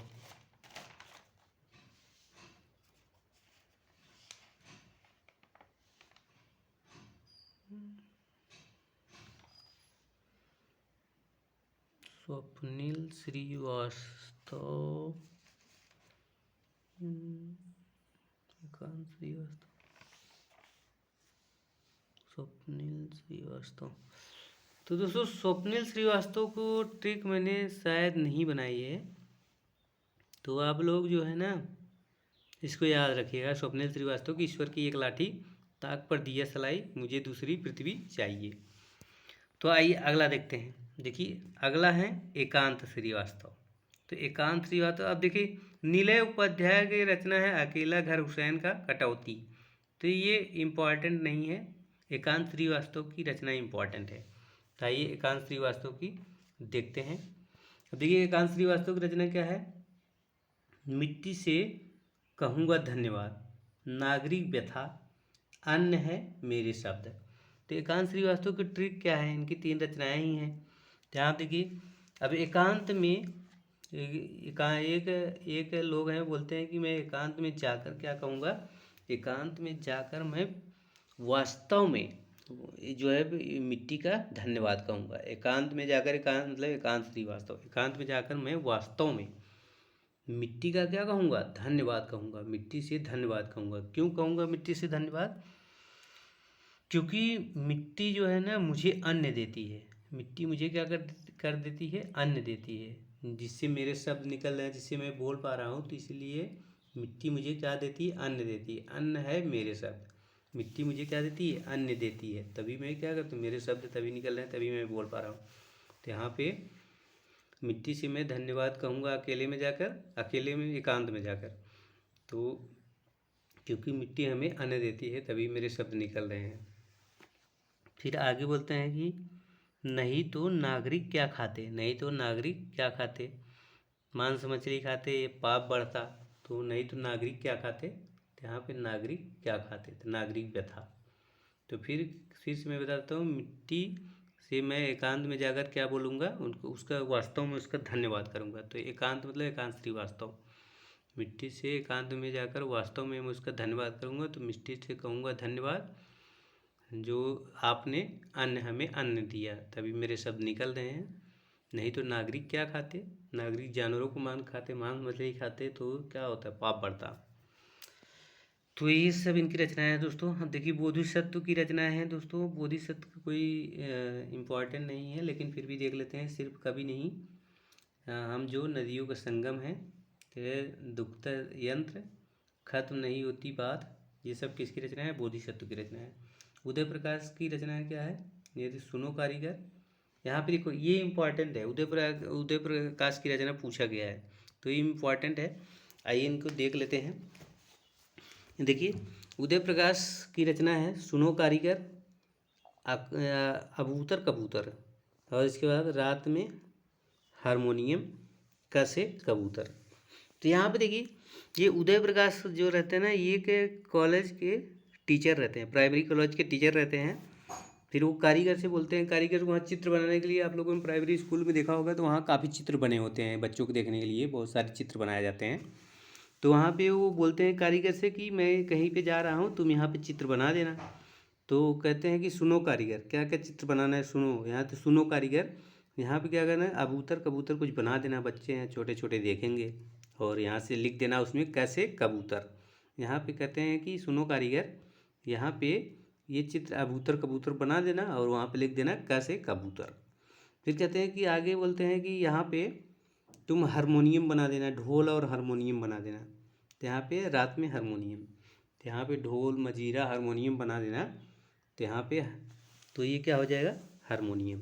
तो फिर से देखिए और आगे बोलते हैं कि यहाँ पे तुम उदय होते हुए सूर्य का प्रकाश बना देना। क्या यहाँ पे उदय होते सूर्य का प्रकाश बना देना। तो यहाँ पे देखिए उदय होते हुए सूर्य का प्रकाश मतलब उदय प्रकाश। तो यहाँ इससे भी इनको आप लोग याद रखिएगा, उदय प्रकाश कि उदय होते हुए सूर्य का प्रकाश बना देना। तो कहते हैं सुनो कारीगर, यहाँ उदय होते हुए सूर्य का प्रकाश बना देना और यहाँ अबूतर कबूतर बना देना और लिख देना वहाँ पे कैसे कबूतर, और यहाँ पे हारमोनियम ढोल मजारा ढोल वोल बना देना। तो ये इनकी रचना है, तो इसको भी आप लोग ट्रिक से याद रखिएगा। देखिए प्रयाग शुक्ल की रचना इम्पॉर्टेंट नहीं है, लेकिन फिर भी देख लेते हैं। लिखना है, यह लिखता हूँ बीते कितने बरस, कविता 93, ये सब किसकी रचना है? प्रयाग शुक्ल की। देखिए रमेश चंद्र राह, कछुए की पीठ पर, यहाँ हरिश्चंद्र आओ, नदी भागती आई, प्यारे, यहाँ में मुचकुंद, देखते हैं शब्द भी अपना समय। तो ये सब किसकी रचना है? रमेश चंद्र शाह की। तो आइए अगला देखते हैं। देखिए बलदेव बख्शी की रचना क्या है? अंधेरे के बावजूद, बच्चे की दुनिया, कोई आवाज़ नहीं, उपनगर में वापसी, वाक गंगा। तो इनकी रचना है। देखिए अशोक धन्य है, ये इम्पॉर्टेंट कवि हैं दोस्तों, अशोक धन्य की एक ही रचना है, तो इसको आप लोग याद रखिएगा, दुनिया रोज बनती है। अशोक यहाँ सॉरी आलोक धन्य। तो आलोक किसे बोला जाता है? आलोक ईश्वर बोला जाता है। तो आलोक क्या है? मतलब ईश्वर धन्य है जो रोज नई दुनिया को बनाते हैं। तो यहाँ पे धन्य धन्य धनवा धनवा आलोक धनवा, तो यहाँ पे ईश्वर धन्य है जो रोज नई दुनिया को बनाते हैं। तो एक ही रचना है, इसको आप लोग याद रखिएगा। देखिए प्रमुख समकालीन महिला कवित्री, दोस्तों इससे क्वेश्चन नहीं पूछा जाता, इसको छोड़िए आगे बढ़ते हैं। यहाँ देखिए क्या है, कात्यायनी है, अनामिका है, नीलेश, रघुवंशी, इससे क्वेश्चन पूछे ही नहीं गए आज तक। अब देखिए प्रयोगवादी कवि के जो महत्वपूर्ण क्या है, ये तो प्रयोगवादी कवियों के महत्वपूर्ण पंक्तियां हैं, तो प्रयोगवाद तो हम लोग पढ़ चुके हैं, इसको छोड़िए आगे बढ़ते हैं।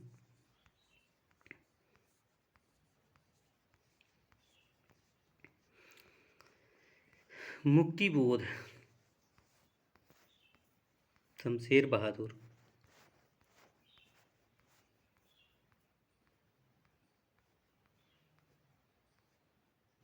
देखिए समकालीन कवि दुष्यंत कुमार जो है, ये क्या है? दुष्यंत कुमार की ये पंक्तियां हैं। कहाँ तो तय था चिरागा हर एक घर के लिए, कहाँ चिराग मयस्सर नहीं शहर के लिए। तो दोस्तों ये बहुत इंपॉर्टेंट है और कई बार एग्जाम में पूछा गया है, तो इसको आप लोग ज़रूर से ज़रूर याद रखिएगा। कहाँ तो तय था चिरागा हर एक घर के लिए, कहाँ चिराग मयस्सर नहीं शहर के लिए। तो मतलब यहाँ हर एक घर के लिए क्या था? चिरागा यहाँ पे तय था, लेकिन यहाँ शहर में भी नहीं दिख रहा है, तो फिर ये तो मैसर हो गया। तो यहाँ पे ये किसकी रचना है? दुष्यंत कुमार गजल के क्या हैं? सम्राट कहे जाते हैं दोस्तों, तो गजल के सम्राट कहे जाते हैं दुष्यंत कुमार। तो इनका ये इम्पोर्टेंट है। आगे देखते हैं, हो गई पीर पर्वत सी पिघलनी चाहिए, इस हिमालय से कोई गंगा निकलनी चाहिए। सिर्फ हंगामा खड़ा करना मेरा मकसद नहीं, मेरी कोशिश है कि ये सूरत बदलनी चाहिए। तो दोस्तों ये भी बहुत इंपॉर्टेंट है, इनकी ये दोनों बहुत इंपॉर्टेंट है, इसको याद रखने हैं कि हो गई पीर पर्वत सी पिघलनी चाहिए, इस हिमालय से कोई गंगा निकलनी चाहिए। सिर्फ हंगामा खड़ा करना मेरा मकसद नहीं, मेरी कोशिश है कि ये सूरत बदलनी चाहिए। अगला क्या है, मत कहो आकाश में कोहरा घना है, यह किसी व्यक्ति की आलोचना है।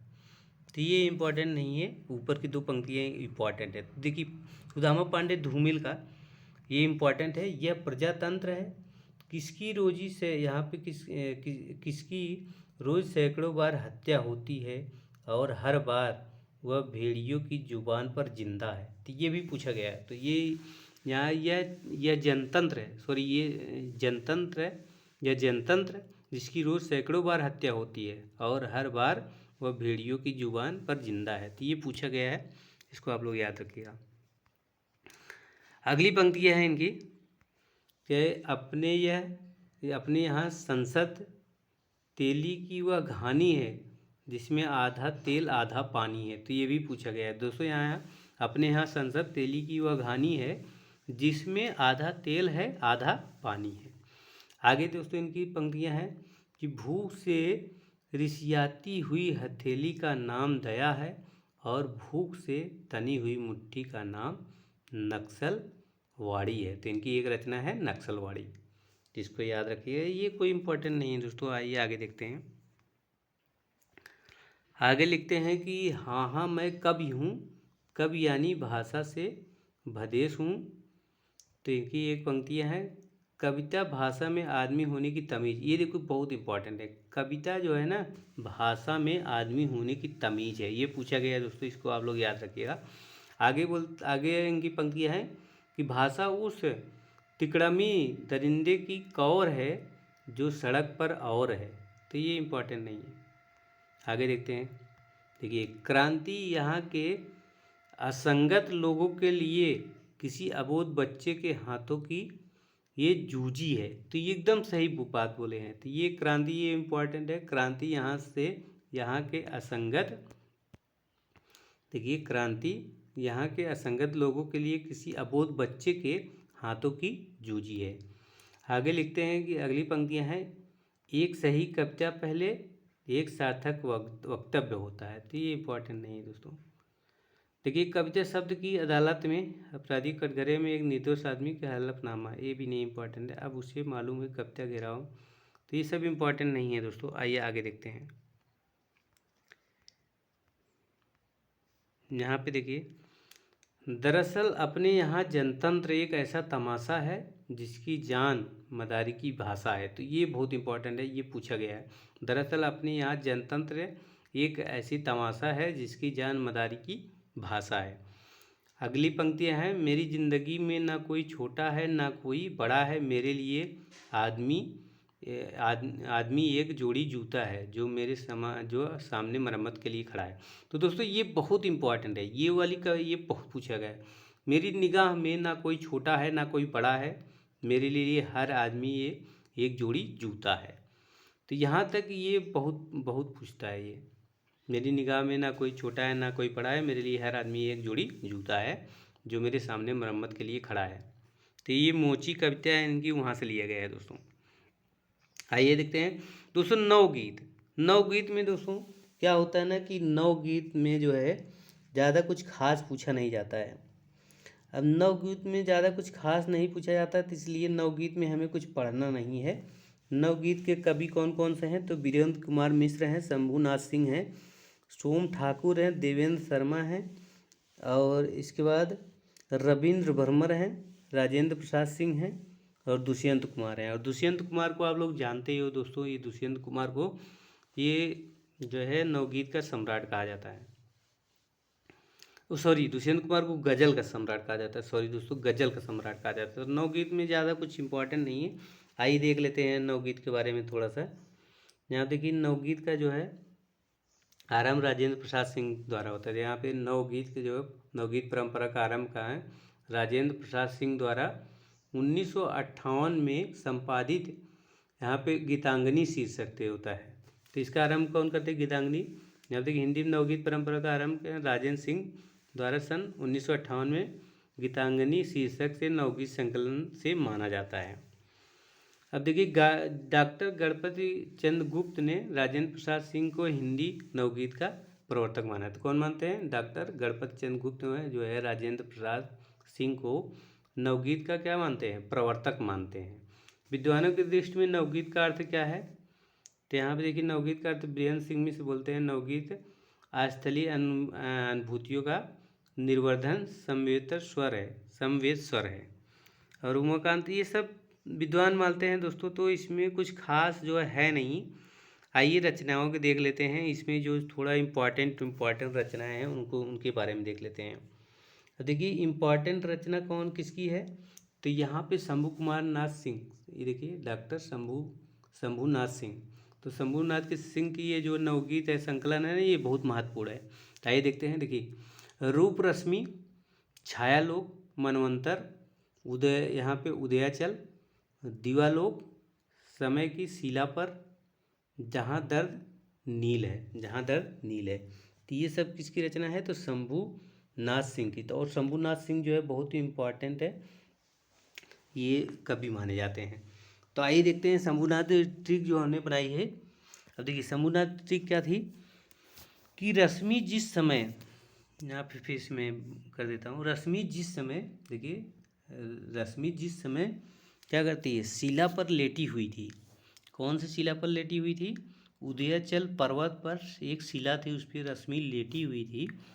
यहाँ देखिए रश्मि जिस समय शिला पर लेटी हुई थी, तो मतलब समय की शिला, देखिए रश्मि जिस समय शिला पर लेटी हुई थी उसका रूप देखने लायक था। तो मतलब रश्मि का रूप क्या था? देखने लायक था। कब? जब वो यहाँ पे उदयाचल पर्वत की एक शिला पर लेटी थी। कहाँ पर लेटी थी? उदयाचल पर्वत की एक शिला पर जब रश्मि लेटी हुई थी तो उसका रूप क्या था? देखने लायक था। तो यहाँ देखो तब उसका रूप जो था ना, देवलोक, अगर देवलोक में बैठे ईश्वर मतलब शंकर जी देखते तो भी क्या करते? वो भी कहते हैं कि वाह क्या रूप बनाया है ईश्वर ने।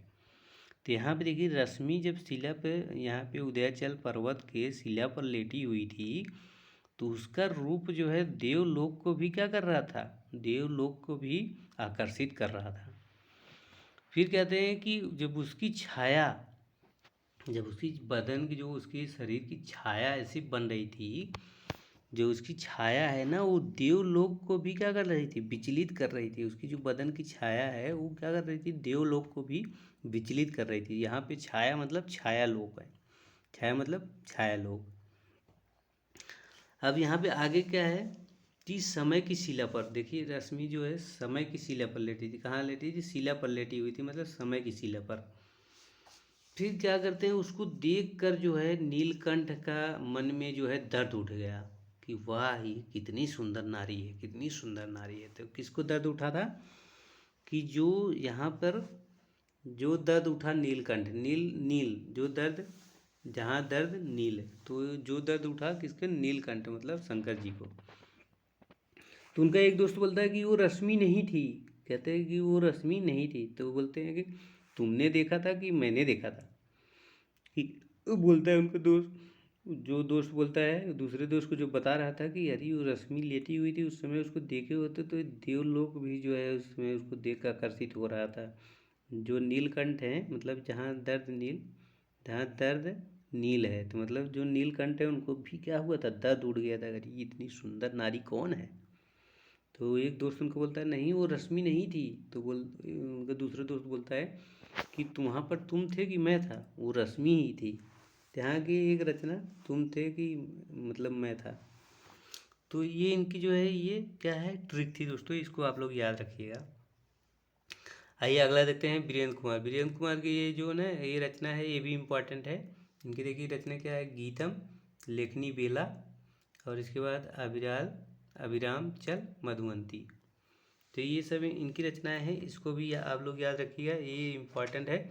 और इसमें बाकी जो है इसमें कोई इम्पॉर्टेंट नहीं है दोस्तों, यहाँ पे और बाकी कोई इम्पॉर्टेंट नहीं है इसमें, और इसमें पढ़ने की ज़्यादा ज़रूरत भी नहीं है। देखिए यहाँ पे जो वीरेंद्र कुमार ये मिश्र हैं ना, इनकी ट्रिक क्या है, गीत लिखने मतलब गीत लिखने की बेला, गीत लिखने मतलब गीतम, फिर लिखने की बेला मतलब लेखनी बेला, गीत लिखने की बेला मधुवंती तू चल। कहते हैं कि जो है गीत लिखने की बेला तू मधुवंती तू चल देती है, मधुवंती मतलब उनकी गर्लफ्रेंड होती है, इसकी वीरेंद्र की गर्लफ्रेंड है। तो बोलते हैं कि गीत लिखने की बेला तुम जो है लिखने की बेला मतलब गीत गीतम लिखने की बेला तू चल देती है, मधुवंती तू अभी थोड़ा आराम कर, विराम कर, तू मधुवंती तू चल देती है, तुझे देख कर ही तो मैं गीत लिखता हूँ, लेकिन तू गीत लिखने की बेला तू चल देती है। तो बोलते हैं कि अभी तू रुक, विराम कर। तो यहाँ पे कह रहे हैं गीतम लेखनी बेला, अभिराम मतलब विराम कर, अभी चल मत, तू मधुवंती तू रुक। यहाँ वीरेंद्र कुमार की ये रचना है दोस्तों। आइए अगला देखते हैं। और बाकी ये नीरज की इनके रचनाएं तो काफ़ी हैं, लेकिन ये इम्पोर्टेंट नहीं है, ना पूछा ही गया है इनकी रचना। तो आइए आगे देखते हैं इनकी। आप देखिए ये जो इसमें से किसी की नहीं पूछी गई है, ये रविंद्र भ्रमर है ना, इनकी पूछी गई। तो रविंद्र भ्रमर का ही देख लेते हैं, रविंद्र भ्रमर की रचनाएं क्या क्या हैं। तो ये देखिए रविंद्र भ्रमर गीत और सोन मछली मन बसी, सोन मछली मन बसी। तो रविंद्र जो है भौरों का गीत क्या करते हैं, रविंद्र जो है भौरों का गीत भ्रमर गीत लिखते हैं, रविंद्र के भ्रमर गीत। रविंद्र क्या कर रहे हैं, भौरों का गीत गा रहा है, रविंद्र क्या कर रहा है, भौरों का गीत गा रहा है। तो रविंद्र भ्रमर गीत, रविंद्र भौरों का गीत गा रहा है, भौरों का गीत गा रहा है कि सोन परी मन बसी रे। कह रहे कि रविंद्र जो है ना भौरों का गीत गा रहा है, तो रविंद्र भ्रमर गीत और क्या गा रहा है कि सोन सोन मछली मन बसी। तो ये बस इनकी रचनाएं हैं, तो और इसमें कोई इधर और कुछ पढ़ने की ज़रूरत नहीं है दोस्तों। देखिए कुंवर बेचैन, कुंवर बेचैन ये भी थोड़ा सा इम्पोर्टेंट है, आइए इनको देख लेते हैं कुंवर बेचैन की रचना को। कुंवर बेचैन की रचना क्या है, पिन बहुत सारे भीतर साकाल, यहाँ पे देखिए भीतर साकाल बाहर साकाल, और यहाँ सामियाने के कांच महावर इंतजारों का। आगे बस इनकी ये 4 रचनाएं हैं, पिन बहुत सारे, भीतर सांकाल बाहर सांकाल, शमियाने कांच के, महावर इंतजारों का। तो यहाँ पे देखिए इनकी ट्रिक क्या बनाई है दोस्तों, कुंवर बेचैन हो रहे हैं, कुंवर का कहीं जाना है, एक फंक्शन है उसमें कुंवर साहब बेचैन हो रहे हैं। तो यहाँ पे कुंवर बेचैन, कुंवर क्या हो रहे हैं, बेचैन हो रहे हैं। तो इससे आपको ये लेखक का भी नाम याद रहेगा, कुंवर बेचैन हो रहे हैं कि महावर अभी तक आया नहीं। हम महावर किसे बोलते हैं दोस्तों, जो हाथी को चलाता है उसको क्या बोलते हैं, महावर। तो कुंवर साहब के महावर नहीं आया है, तो कुंवर उसके इंतजार कर रहे हैं और बेचैन हो रहे हैं कि महावर अभी आया नहीं। अब देखिए महावर का इंतजार कर रहे हैं, तो महावर इंतजारों का, देखिए इनकी एक रचना है क्या है, महावर इंतजारों का। कहाँ गया, महावर इंतजारों का।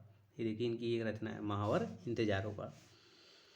फिर क्या करते हैं कि ताले में ये पिन, आजकल के ताले दोस्तों आपको पता होगा पिन वाले ताले आ गए, पिन डाल दीजिए खुल जाएगा, पिन डाल दीजिए बंद हो जाएगा।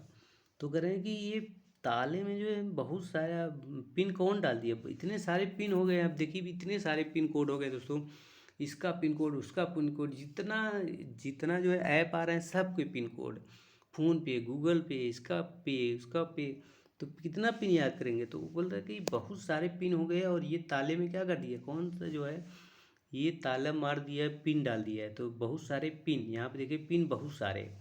अब मुझे क्या है भीतर बाहर जाने के लिए मुझे कितना पिन याद करना पड़ेगा, किस किस ताले का मैं क्या करूँ पिन याद करूँ।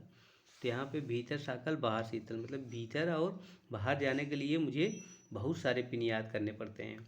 और ये आजकल के दरवाजे क्या हैं, ये कांच के लगाएंगे, ये सामियाने के दरवाजे कौन कांच के लगा दिए, कांच तो फूट जाएगा। पहले जो जो था लोहे का दरवाज़ा था, बहुत ही मजबूत होता था, आजकल के दरवाजे तो ये एकदम बेकार हैं।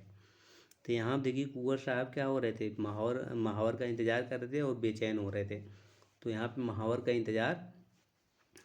अब इसके बाद देखिए बहुत सारे ताले में इतना पिन कोड कौन डाल दिए, बाहर भीतर जाने के लिए। तो ये सब बहुत सारे पिन मुझे याद करते हैं, तो यहाँ याद करने पड़ते हैं, तो पिन बहुत सारे हो गए। अब देखिए कितना पिन याद करेगा कोई, भीतर बाहर जाने के लिए तो हम भीतर साकाल बाहर साकाल, भीतर बाहर जाने के लिए तो पिन डालो। तो यहाँ पे अब ये सामियाने के दरवाजे कौन कांच का लगा दिया है, इसको लोहे के दरवाजे यहाँ पे लगवाओ, कुंवर साहब बोलते हैं। तो ये इनकी रचनाएं हैं दोस्तों। अब यहाँ पे देखिए महेश्वर तिवारी हर श्रृंगार कोई तो हो, कहते हैं कि मैं किसके लिए। देखिए महेश्वर तिवारी, महेश्वरी बोलती है कि ये श्रृंगार मैं किसके लिए करूं यार, कोई है नहीं ज़िंदगी में, तो कोई है ही नहीं। महेश्वरी मतलब एक लड़की है, बोलती है कि ये श्रृंगार तो मैं किसके लिए कहूँ, अगर कोई तो हो तो उसके लिए तो हर श्रृंगार करूँ। अगर कोई तो हो मतलब हर श्रृंगार किसके लिए करूँ, कोई तो हो। तो यहाँ पे हर श्रृंगार, महेश्वरी बोलती है कि हर श्रृंगार किसके लिए करूँ, कोई तो हो, तो हर श्रृंगार कोई तो हो। बाकी इसमें और कोई इम्पोर्टेंट नहीं है। आइए आगे देखते हैं। हिंदी गज़ल। तो दोस्तों गज़ल के बारे में यहाँ पे थोड़ा सा देख लेते हैं।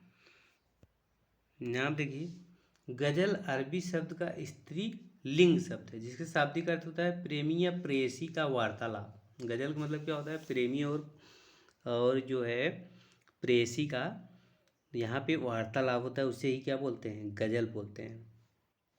तो गज़ल भी इसमें कोई ख़ास इम्पोर्टेंट नहीं है। देखिए डॉक्टर जो रोहिताश अस्थाना है, ये अमीर खुसरो को हिंदी का पहला जो है, इसको क्या गज़ल का जो है पहला प्रवर्तक मानते हैं। किसको मानते हैं, इसको अमीर खुसरो को पहला प्रवर्तक मानते हैं गज़ल का।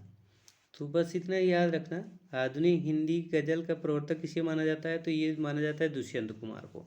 बस आपको इसमें ज़्यादा कुछ याद करने की ज़रूरत नहीं है दोस्तों। तो यहाँ पे आधुनिक जो हिंदी का गज़ल प्रवर्तक किसे माना जाता है, दुष्यंत कुमार को। यहाँ देखिए, यहाँ पे रोहिताश अस्थाना जो है अमीर खुसरो को कहते हैं हिंदी गज़ल का प्रवर्तक स्वीकार करते हैं। हिंदी गज़ल का प्रवर्तक जो रोहिताश अस्थाना है वो किसको स्वीकार करते हैं, तो अमीर खुसरो को। लेकिन कुछ विद्वान जो है कबीर दास को हिंदी गज़ल का जो है प्रवर्तक मानते हैं। लेकिन आधुनिक जो है बहुत इम्पॉर्टेंट है कि आधुनिक हिंदी गज़ल का जो प्रवर्तक माना जाता है वो दुष्यंत कुमार को माना जाता है। तो दुष्यंत कुमार का जन्म 1933 में, मृत्यु 1975 में हुआ था। दुष्यंत कुमार का मूल नाम क्या था, दुष्यंत नारायण त्यागी। ये बहुत इंपॉर्टेंट है। दुष्यंत कुमार का मूल नाम क्या था, कि यहाँ दुष्यंत नारायण त्यागी था। यहाँ पे देखिए वो जो है ना परदेसी, देखिए वो परदेसी और अनुरागी उपनाम से क्या करते थे, कविताएं लिखते थे। तो ये देखिए इनका दुष्यंत कुमार का मूल नाम क्या था, दुष्यंत नारायण त्यागी, और वो परदेसी तथा अनुरागी नाम से कविताएं लिखते थे, त्यागी नाम से भी कविताएं लिखते थे दोस्तों। और दुष्यंत कुमार को हिंदी गज़ल सम्राट कहा जाता है। तो ये बहुत इंपॉर्टेंट है, हिंदी गज़ल का सम्राट किसे कहा जाता है, तो दुष्यंत कुमार को कहा जाता है। तो दोस्तों बस अब इसमें अब कुछ इम्पोर्टेंट नहीं है। यहाँ देखिए कुंवर बेचैन के जो ये, इसको याद रखिएगा, कुंवर बेचैन का ये सामियाने कांच के, पत्थर की बाँसुरी, महावर इंतजारों का, रसिया पानी की। तो ये सब इनकी जो है कुंवर बेचैन की। अभी हमने बताया सामियाने कांच मतलब ये कहते महावर का इंतजार कर रहे थे, बेचैन हो रहे थे, कुंवर साहब बेचैन हो रहे थे, महावर का इंतजार कर रहे थे।